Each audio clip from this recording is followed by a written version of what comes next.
বাংলাদেশ শুল্কমুক্ত আমদানির ঘোষণা দেওয়ার পরপরই ভারতে হু হু করে বাড়ছে চালের দাম। গত 2 দিনে ভারতের বাজারে চালের দাম প্রায় 14% পর্যন্ত বেড়েছে।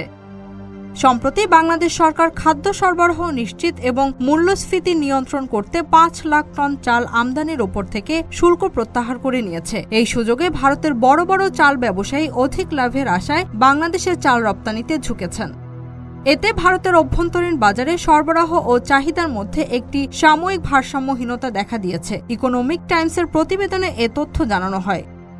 ভারতের ব্যবসায়ীদের বরাত দিয়ে ইকোনমিক টাইমসের প্রতিবেদনে বলা হয়েছে, তারা আগেই খবর পেয়েছিলেন যে বাংলাদেশ সরকার চালের ওপর থেকে 20% আমদানি শুল্ক সাময়িকভাবে তুলে নিতে যাচ্ছে। তাই তারা পেট্রাপোল বেনাপোল সীমান্তের কাছে গুদামে চাল প্রস্তুত রেখেছিলেন। গত বুধবার ঢাকা থেকে শুল্ক প্রত্যাহারের সরকারি ঘোষণা আসার পরই ভারত থেকে ট্রাকে করে চাল বাংলাদেশে পাঠানো শুরু হয়। এই সিদ্ধান্তের সরাসরি প্রভাব পড়েছে ভারতের খুচরা বাজারে। ফলে বিভিন্ন ধরনের চালের দাম উল্লেখযোগ্যভাবে বেড়েছে। খুচরা বাজারে স্বর্ণা চাল কেজি প্রতি 34 থেকে 39 রুপি, মিনিকেট চাল কেজি প্রতি 49 থেকে 55 রুপি ও সোনা মাসুরি চাল কেজি প্রতি 52 থেকে 56 রুপিতে বিক্রি হচ্ছে। Z news, Dhaka.